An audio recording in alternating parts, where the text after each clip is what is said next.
Nesse sentido, a gente vai encontrar alguns elementos incomuns assim, com relação a algumas teorias aqui presentes. Então, nesse sentido, a teoria mágica ou religiosa ela mostra um elemento bastante presente, não só no início, né, se a gente prestar atenção na arte pré-histórica. A gente vai ver também isso bastante presente na arte pré-histórica até, digamos assim, a Idade Média, que como que a arte se preocupou em reproduzir elementos sobrenaturais, mitológicos, religiosos, né? Então, nesse sentido, a teoria mágica ou religiosa, ela diz que as artes teriam origem na invocação de forças sobrenaturais. E essa aqui eu vou dar uma enfatizada no seguinte sentido, certo? Quando a gente estuda a arte na pré-história, no ensino médio, por exemplo, a gente se lembra das artes rupestres, né? Daquelas cavernas de Altamira, das cavernas de Lascaux. E nós lembramos daquelas imagens, daqueles desenhos das cavernas de búfalos, né? Mamutes, tigres dentes de sabre, ou até mesmo a marca das mãos, né? Dos primeiros seres humanos ali nas paredes, certo? E a partir desse exemplo, né, das cavernas, da arte rupestre das cavernas de Lascaux e Altamira, como exemplo, né, não existem somente essas duas, mas elas são as, digamos assim, na história da arte as emblemáticas, a gente pode perceber que elas estavam numa posição da caverna bem curiosa. E a gente se perguntava por que eles estavam representando essas coisas, né? É uma coisa que é bastante importante a gente perceber que é bastante sutil. Quando os primeiros seres humanos desenhavam búfalos, mamutes, tigres dentes de sabre, não era claro para eles que eles estavam desenhando. Não era claro para eles que eram desenhos aquilo. A partir do momento que eles estavam vendo esses animais na natureza e conseguiam representar, né, imitar essas coisas na parede, era algo que, segundo esses acadêmicos, mostravam um elemento ritualístico, religioso. Para eles não era um desenho, como a gente hoje vê que é um desenho. Para eles era uma duplicação da realidade. Eram realidades diferentes, mas era uma duplicação da realidade. É como se eles estivessem capturando a alma desses animais. E por que eles estavam capturando a alma desses animais? Fazia parte do processo de caça, segundo alguns, né, alguns acadêmicos. Eles olhavam esses animais na natureza e o primeiro passo, né, para você concretizar a sua caça, você precisaria pedir permissão à natureza, pedir permissão de forma sobrenatural à natureza, e você captura primeiramente a alma desses seres e no dia seguinte ou nos momentos seguintes ele concretizava capturando o corpo delas. Então é bastante interessante essa leitura, né? Porque eles não sabiam se a gente pode conseguir, se a gente voltar no tempo e pensar como eles pensavam, né, ver o mundo como eles viam, eles não sabiam que eram desenhos, era uma duplicação da realidade, uma realidade espiritual, sobrenatural, que imitava que imitava a realidade concreta, objetiva do mundo.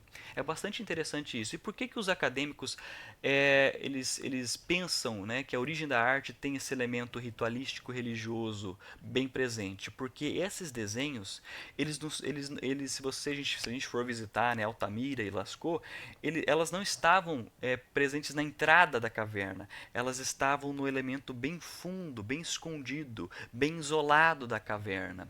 Se esses desenhos se mostram numa posição isolada, escondida, oculta, era algo que revelava uma solenidade, né? Uma questão de, vamos supor, uma questão tanto de solenidade de elementos ritualísticos e espirituais e um ambiente no qual você conseguia ter uma descrição, algo discreto que exigia então um início de uma noção de devoção a esses elementos naturais. Então precisava ser algo restrito, né, solene, ou, digamos assim, que revelava então essa sofisticação em termos de percepção ritualística religiosa do mundo. Então precisava ser algo recluso e solene. Acho que solene aqui é a palavra que explica melhor por que precisava ser, né? Para capturar esses animais precisava ter o lugar adequado, a hora adequada para isso, né? Então é bastante comum de perceber como que a arte representa esse elemento, o início dessa percepção espiritual e ritualística do mundo. Pois bem, Então, nesse sentido, a gente tem também a teoria da função expressiva. Buscando exprimir seu interior, o meio mais adequado é o da simbolização, pois os símbolos revelam as intuições da sensibilidade humana. A arte é a expressão simbólica da cultura. O que a gente está querendo dizer aqui?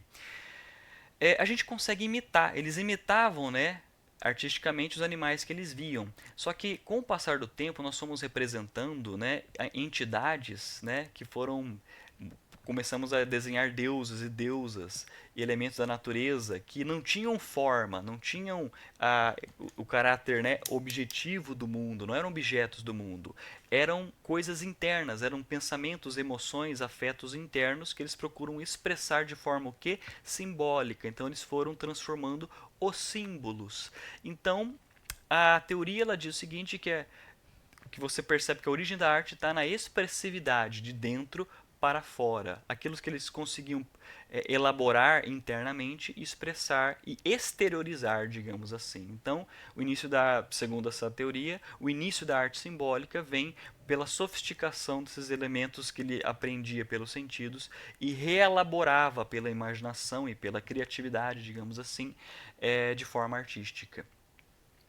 A teoria mimética já meio que a gente consegue antecipar o que significa, né? A tendência natural de imitar, então eles percebiam padrões nesses animais, padrões nesses lugares e imitavam, né?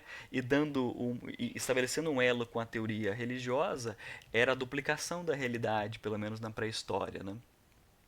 E a teoria lúdica, para ser bem simples, é a forma em que o homem começava a dispersar as suas energias. Chegou um ponto na história da humanidade em que o homem não precisou mais se preocupar em fugir de um predador. Ele passou a ser o senhor de si, a dominar a natureza, a ser sofisticado, digamos assim, tecnicamente mais sofisticado.